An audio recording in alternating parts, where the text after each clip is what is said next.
Pagdating mo pa lang sa ibang mundo, sa pilitang binawi ng iyong fiancé ang inyong kasal. Una kang nagulat, pagkatapos ay labis kang natuwa. Hindi mo talaga inasahan na ang ganito ka-cliché, na pangyayari ay magaganap sa iyo. Agad mong isinigaw ang sikat na kasabihan tungkol sa pagbabago ng kapalaran. At sumulat ka pa ng isang sulat para bawiin ang kasal. Inakala ng lahat na nabaliw ka dahil sa nangyari. Maging ang malapit nang pumasok sa sekta ng mga immortal, na iyong fiancé ay inakala ring nabaliw ka. Dir-diretso siyang umalis nang hindi man lang lumilingon. Iniisip niyang sayang lang ang oras na pumatol sa isang baliw. Pero ikaw lang ang nakakaalam kung ano ang ibig sabihin ng lahat ng ito. Napunta ka sa ibang mundo, at ang nakuha mo pang papel ay ang isang taong tinanggihan sa kasal. Kung hindi pa iyan ang bida, sino pa? Pero naghintay ka ng 3 araw. Ang iyong inaasahang espesyal na abilidad ay hindi dumating. Pero ayos lang. Mahaba ang pasensya mo. Sa sulat ng paghihiwalay, isinulat mo, 30 taon lang, at iikot din ang gulong ng palad. Di ba mayroon pa namang 30 taon? Pagkalipas ng 3 buwan, baka naman may sumikwat na ng espesyal na abilidad ko. Bigla kang natauhan. Teka, hindi kaya may isang malaking kontrabida na maagang nagising? At palihim na ninakaw ang dapat sanay para sa akin na biyaya. Puso kasi ngayon yung mga ganitong tipo, ng kontrabida na nagnanakaw ng biyaya ng iba. Kaya naman, naging abala ka sa paghahanap kung nasaan na ang iyong biyaya. Pagkalipas ng 3 taon, wala kang napala, maging ang iyong pagsasanay ay hindi man lang umusad. Dahil dito, lubos na nadismaya sa iyo ang iyong ama. Inakala niyang nabaliw ka na mula nang iwan ka ng iyong fiancé. Nagpasya siyang itigil na ang pagsuporta sa iyo. At sa halip ay ibinaling ang suporta sa iyong kapatid sa ama. Kahit na medyo mas mahina ang kanyang potensyal kaysa sa iyo, lamang naman siya sa talino at pagiging listo. Ganyan talaga ang labanan para sa posisyon ng tagapagmana. Nang ikaw ay matauhan, huli na ang lahat. Isa ka ng barahang itinapon. Nagkaroon kayo ng matinding pagtatalo ng iyong amang si Sunan, at pagkatapos ay nilisan mo ang inyong angkan. Nais mong patunayan na kahit wala ang suporta ng pamilyang Su, kaya mo pa ring maging isang tinitingalang pinuno sa rehiyon. Pagkalipas ng 30 taon, ngayon, malayo ka sa pagiging isang tinitingalang pinuno. Pero naging pinuno ako ng isang grupo ng mga mercenaryo. Pinamumunuan ko ang aking maliit na grupo para mangaso. Ang panghuhuli ng mga demonyong hayop ay nagbigay sa akin ng maginhawang buhay. Nang maisip ko si Li Qingyu, ang babaeng kumala sa aming kasunduan, matagal na pala siyang umabot sa Lingwen Realm. Naging disipulo pa siya ng isang elder sa sekta ng Tianlan. Naramdaman mo na panahon na para magkaroon ka ng isang game changer. Tutal, nasa katanghalian ka na rin ng iyong buhay. Kung hindi pa darating ang tulong na yun, baka ikaw na mismo ang mag-game over. Hindi kaya. Ang cheat ko ay ang mas maraming anak, mas maraming biyaya. Napaisip ka sandali, pumasok sa isip mo ang babaeng laging sumusunod sa iyo sa grupo ng mga mercenaryo. Ito ay noong una kang umalis sa inyong angkan, habang ikaw ay naglalakbay. Nakatagpo ka ng isang dalaga na kapareho mong umalis sa kanyang pamilya. Ang pangalan niya ay Liu Shuyi. Kaya naman, sa araw ding iyon ay nagpakasal kayo. Sa isang iglap, 30 taon ng pagsubok at hirap ang lumipas. Ang matagal mong hinintay na sistemang mas maraming anak, mas maraming biyaya, ay hindi dumating. Sa halip, nagkaroon kayo ni Liu Shuyi ng isang kaibig-ibig na anak na babae. At nasundan pa ng isang anak na lalaki. Pareho silang may angking galing. Ngayon, pareho na silang nasa Julang Realm. Ang iyong anak na babae at lalaki ay parehong nag-aaral sa Martial Academy. Sa hinaharap, hindi na nila kailangang maging tulad mo, na namumuhay sa bingit ng kamatayan sa isang grupo ng mga mercenaryo. Bigla mong naalala ang narinig mo kahapon tungkol kay Li Qingyu, na umabot na raw sa Linghai Realm, at naging isa na ring elder ng sekta ng Tianlan. Siguro ngayon, hindi na nga alam ni Li Qingyu kung sino ka. Samantalang ikaw, matanda na. Ang cultivation mo ay nasa kasukdulan pa lang ng Julang Realm. Wala ka ring lakas para maging walang kapantay sa mga kalebel mo. Kaya naman, isinama mo ang iyong maliit na grupo at umalis sa grupo ng mga mercenaryo. Pumunta kayo sa isang lugar na tinatawag na lungsod ng Chongchuan para manirahan. Dito, itinatag mo ang pamilyang Su. Noong gabing inimbita mo ang mga malalaking puwersa, may dumating na hindi inaasahang bisita. Habang tinitingnan mo ang iyong nakababatang kapatid, nakasingputi na rin ang sayo ang buhok. Bigla kang naging kalmado. Mayroon kang galit, pero ang galit na ito ay napawi na ng panahon. Nung gabing iyon, maraming sinabi ang kapatid mo. Mula noong umalis ka, nagkaroon ng sakit sa puso si Tia. 20 taon na ang nakalipas nang siya'y pumanaw. 1 taon pa lang ang nakalipas, pumanaw na rin si Itay. Bago siya pumanaw, hinahanap-hanap ka pa rin niya. Gusto kitang makita sa huling pagkakataon. Ngunit tinanggihan mo ako nang walang anumang emosyon. Habang pinagmamasdan mo ang likod ng iyong kapatid na si Su Shuihe habang papalayo. Hinaplos mo ang gilid ng iyong mata. Basa at mamasa-masa, hindi ka na makakabalik sa kabilang pamilyang Su. Ngayon, ito na ang iyong tahanan. Noong gabing iyon, naglasing kang mag-isa. Huwag maliitin ang isang matandang dukha. Matanda ka na, maging si Liu Shuyi ay personal mong inilibing. Inilibing sa burol kung saan kayo unang nagkita. Sa iyong 100 taong kaarawan, wala ka pa ring natanggap na system. Alam mo na ang kaarawan mo ngayon ay siya ring araw ng iyong kamatayan. Mabuti na lang at nailayo na ang iyong mga anak at apo, kasama ang mga pangunahing nakababatang miyembro ng pamilyang Su. Ang matandang ginoo mula sa katabing pamilyang Shu ay umabot na sa Lindwen Realm. Sa loob ng lungsod ng Chongchuan, hindi pinapayagan ang pangalawang boses. Nagkamali ka ng pinanagan. Inakala mong ang City Lord ang unang makakaabot sa susunod na antas. Ngunit sa huli, siya pa ang natalo at pinatay. Siyempre, ang kahihinatnan ay ang paglilinis. Sinipa ng malakas ang malaking pinto. Isang matandang lalaki ang dahan-daang pumasok. Ito ang ninuno ng pamilyang Shu, si Shuba. Isang malakas na eksperto sa Lindwen Realm. Handa ka nang harapin ang kamatayan. Kahit na matanda na, ngunit sa mercenary group, walang naghihintay na lang mamatay. Isang binata ang lumitaw mula sa kanyang likuran. May hawak na ilang pugot na ulo sa kanyang mga kamay. Nang makilala mo ang mga mukha sa mga pugot na ulo, naging pangit ang iyong ekspresyon. At pagkatapos, namatay ka. 100 taon ng unos at paghihirap. Sa huli, nauwi pa rin sa pagkalipol ng angkan at sariling kamatayan. Malabo mong narinig na nagsalita ang binatang pumasok. Sayang, ang dalawang anak ng matandang ito at ilang mga elder ay lumaban hanggang kamatayan para protektahan sila.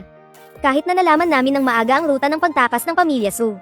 Nagpadala kami ng maraming tao para harangin sila. May ilang nakababatang miyembro pa rin ng pamilyang Su ang nakatakas. Sumimangot si Shuba at sumagot. Kung nakatakas sila, magpadala ka ng mga tao para habulin sila. Ang mga disipulo ng pamilyang Su na ipinadala palabas ay tiyak na may pambihirang talento. Kung sila ay lalaki, magiging malaking problema rin sila sa ating pamilyang Shu. Kung hindi lang dahil sa namana mula sa isang eksperto sa Linghai Realm. Baka ang pamilyang Shu ko pa ang mapuksa. Sa huli, nawala ang iyong kamalayan. Pero hindi ka tuluyang namatay. Nalaman mong pagkatapos mong mamatay ay napunta ka sa isang kakaibang lugar. Lintik, ang matandang aso ng pamilyang Shu, mayroon palang ganoong klaseng swerte.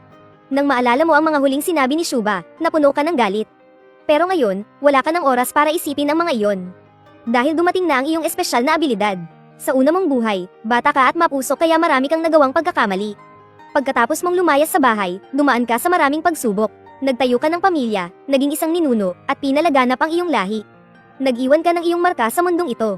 Kahit namatay ka na, sa loob ng lungsod ng Changchuan, patuloy pa ring umiikot ang iyong alamat. Ang buhay mong ito ay maituturing na ring makulay. Ebolwasyon, 3 bituin na lila. Gantimpala, 30 reverse fate points. Pakipili kung paano mo ipapamahagi ang iyong reverse fate points para makapasok sa ikalawang buhay. Aptitude, 0, maaaring lagyan ng puntos. Mindset, 5. Paalala, ang reverse fate points ay maaaring gamitin kaagad. O maaari ring itabi para gamitin sa susunod na buhay. Ngunit pagkatapos ng isang buhay, maliban sa mindset, lahat ay babalik sa 0. Pagkatapos basahin ang paliwanag ng system, ang 30 reverse fate points ay inubos mo lahat sa isang bagsakan. Dito, 15 para sa aptitude, 10 para sa comprehension, 5 para sa family background. Isang nakakasilaw na puting liwanag ang kumislap, at pumasok ka na sa iyong susunod na buhay. Ang Panginoon ng lungsod ng Beifeng ay si Jiang Li. At ikaw ang anak ng Panginoon ng lungsod. Ngunit sa edad na 17 ka lamang nagising ang iyong mga alaala. Naisip mong 20 taon pa lang ang nakalipas mula nang malipol ang pamilya Su sa dati mong buhay. Buhay pa rin ang ninuno ng pamilyang Shu. Naisip mo na pareho lang kung ipaghihiganti mo sa buhay na ito ang hindi mo nagawa sa nakaraan. Binatang Jiang, pinapatawag ka ng Panginoon, mayroon siyang nais pag-usapan.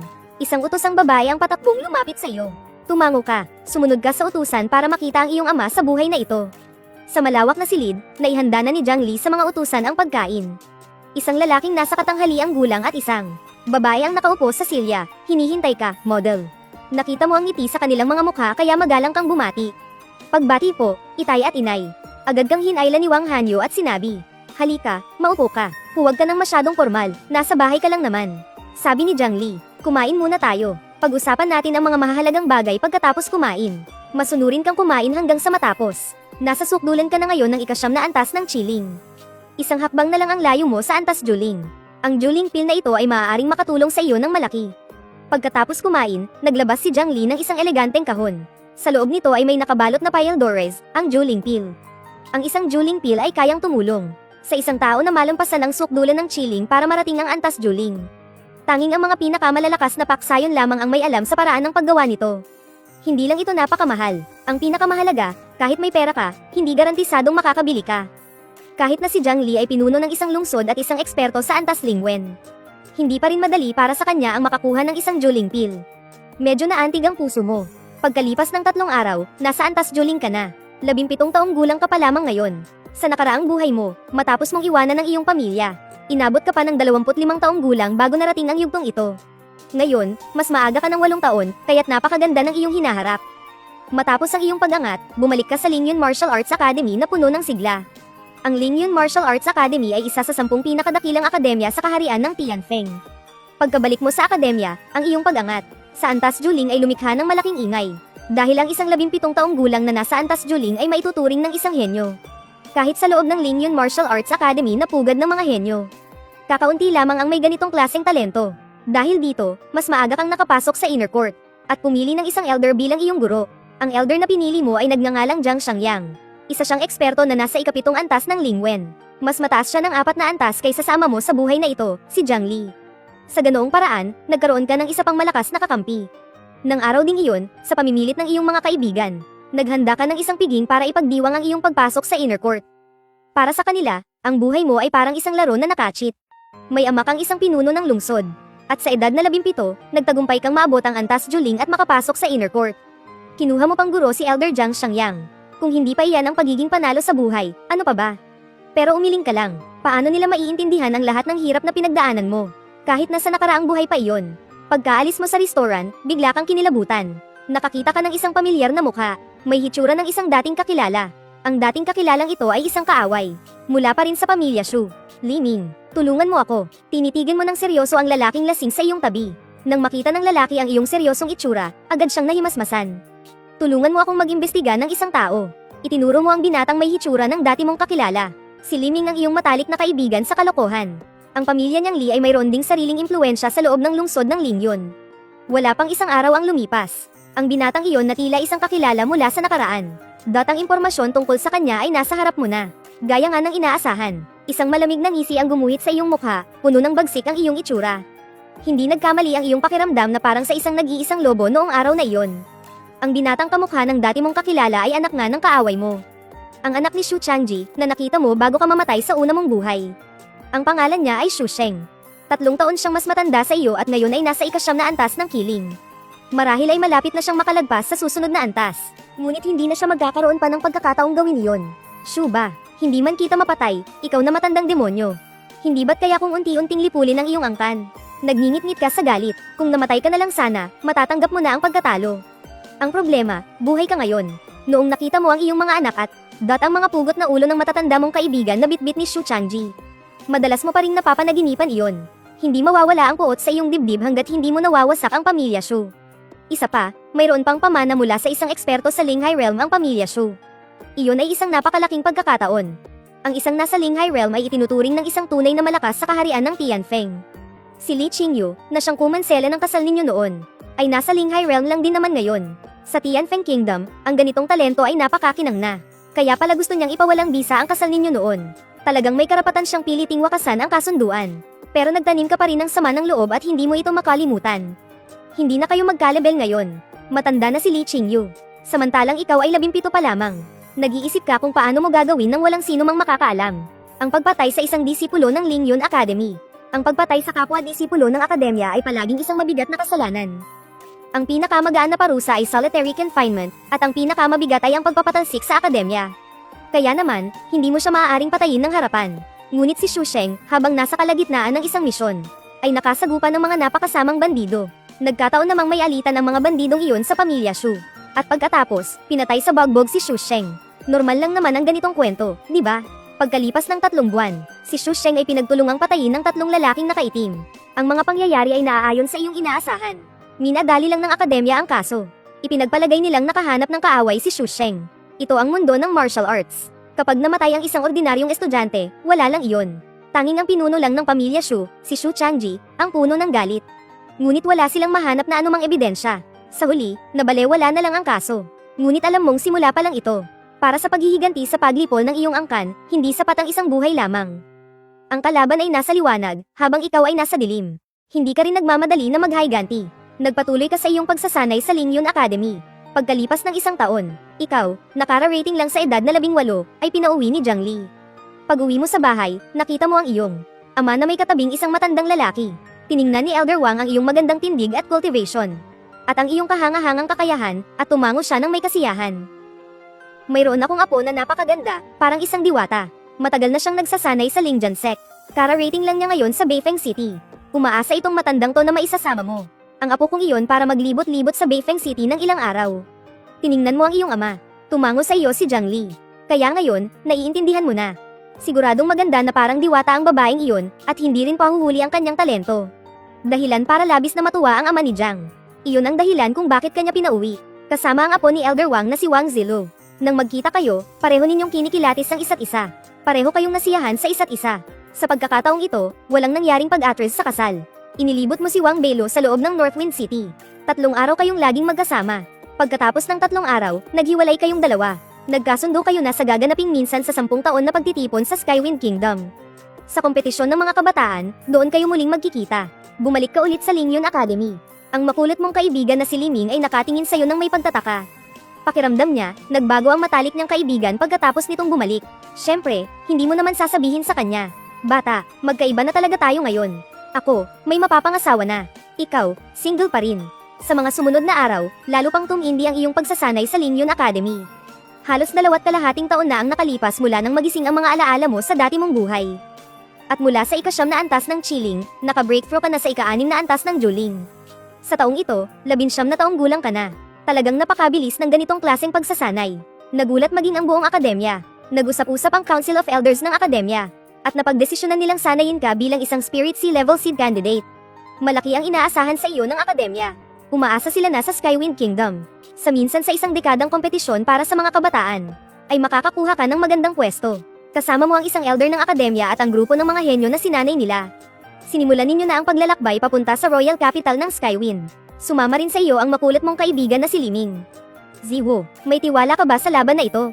Bigla akong nakaramdam ng matinding pressure. Sa Lingyun Martial Mansion pa lang, napakarami ng henyo. Hindi maiwasan ni Liming na malito at maguluhan.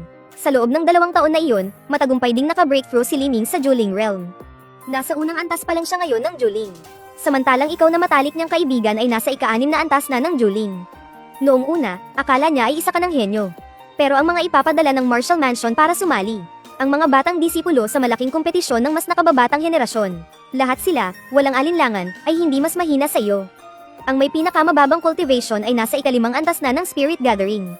Sa mundong ito, ang mga henyo ay tunay na kasandami ng mga bituin. Tumingala ka sa kalangitan. Sa isang panahon, iisa lang ang buwan. Ang lahat ng iba pang mga bituin ay nakatakdang. Matabyo na ng liwanag ng buwan. Si Liming ay nakatingin sa tila estrangherong kaibigan, habang kumakabog ang kanyang dibdib. Huwag mong sabihin gusto mong maging ang buwan. Umiling ka at sinabi, isa lang akong hamak na bituin. Ngunit kung malalaman ko lang ang tunay na landas sa umaga, handa na akong mamatay pagsapit ng gabi. Kung masisilayan ko lang ang buwan na iyon, at makita ang tunay na henyo ng martial path. Kahit na matabyunan pa ang aking liwanag, malugod ko itong tatanggapin. Natigilan si Liming. Ito pa ba yung loko-loko kong kaibigan na kasama ko araw-araw? Bigla siyang naging ganito kadakila at seryoso. Labis na nanibago si Liming. Seryoso mong sinabi. Sinasabi ko lang sa iyo na huwag kang matakot mabaygo. Marami talagang mas magaling sa atin sa mundong ito. Tumango si Liming at gaman ang kanyang loob. Kung ang matalik niyang kaibigan ay hindi takot mabaygo, ano pa ang dapat niyang katakutan? Ang hindi niya alam, may isa ka pang bagay na hindi mo sinabi. Balang araw, ako rin ang magiging pinakamakinang na buwan. At ako lang ang magiging nag-iisa. Kung hindi kaya sa isang buhay, edi sa 2 buhay. 3 buhay. Darating ang isang buhay kung saan mamumuhay ako sa paraan na titingalain ng lahat. Matapos ang mahabang paglalakbay, nakarating na rin ang lahat sa Tianfeng Royal Capital. Ang mga elder ng Martial Mansion ay nakapag-ayos na ng matutuluyan para sa lahat. Agad-agad kang pumunta para makita ang iyong fiancé. Nang dalhin mo ang iyong fiancé para ipakilala sa lahat mula sa Martial Mansion. Nang itim na parang uling ang mukha ni Liming. Usapan natin sabay tayong single.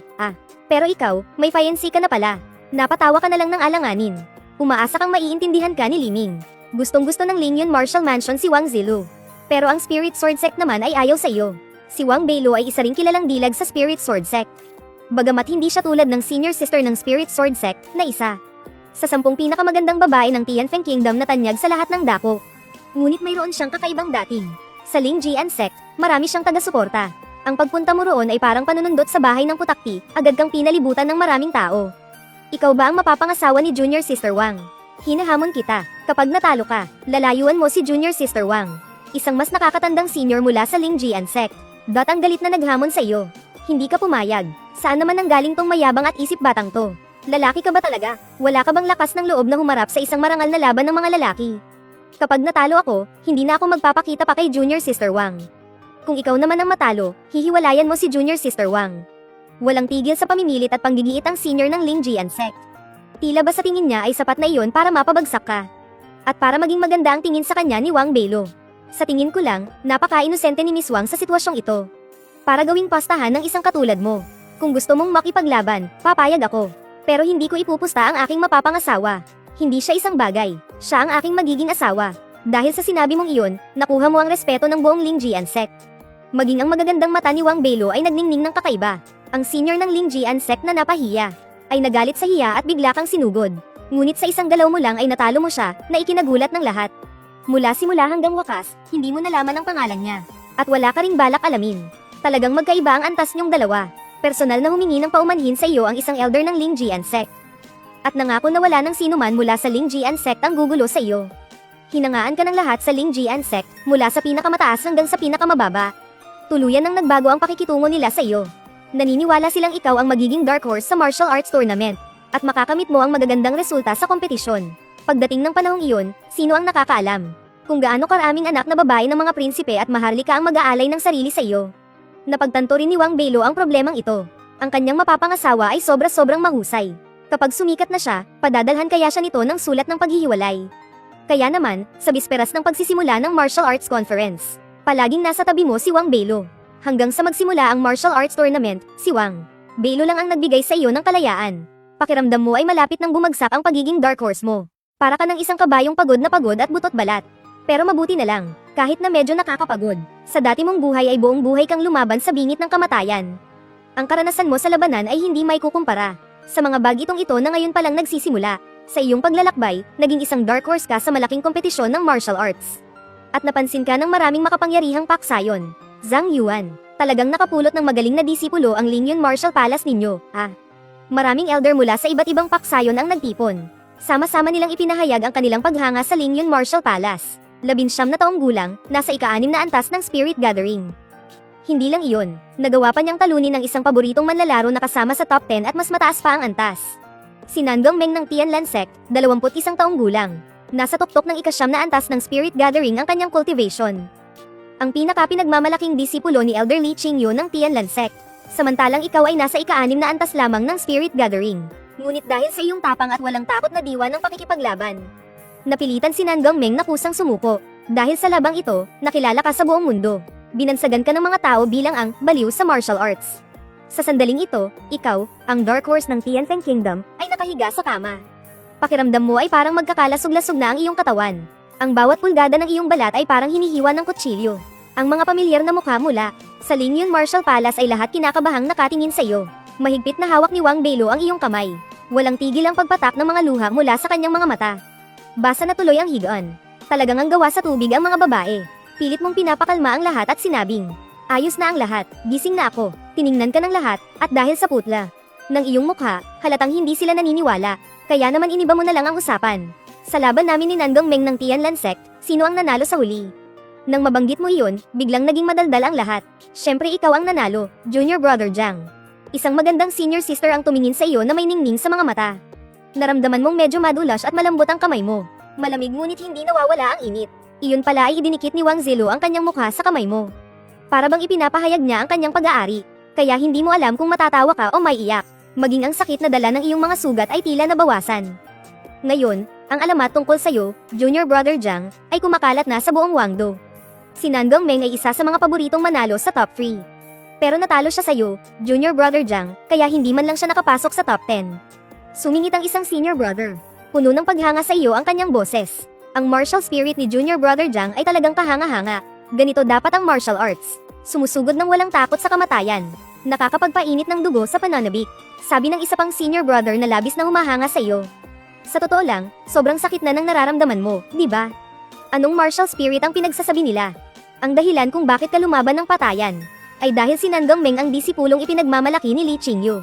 Ang itsura ni Li Qingyu noong nakaraang buhay nang binawi niya ang kasal ay malinaw pa ring nakatatak sa iyong isipan. Hindi mo matatalo si Li Qingyu. Pero pati ba naman ang disipulo niya ay hindi mo kayang talunin? Grabe, ang galing mo talaga. Si Nandong Meng ay ang Dream Fairy sa 10 pinakamagandang babae sa henerasyon natin. Pero pinaiyak mo pa raw habang sumusuko. Sabi ni Liming nakitang-kita sa mukha ang paghanga.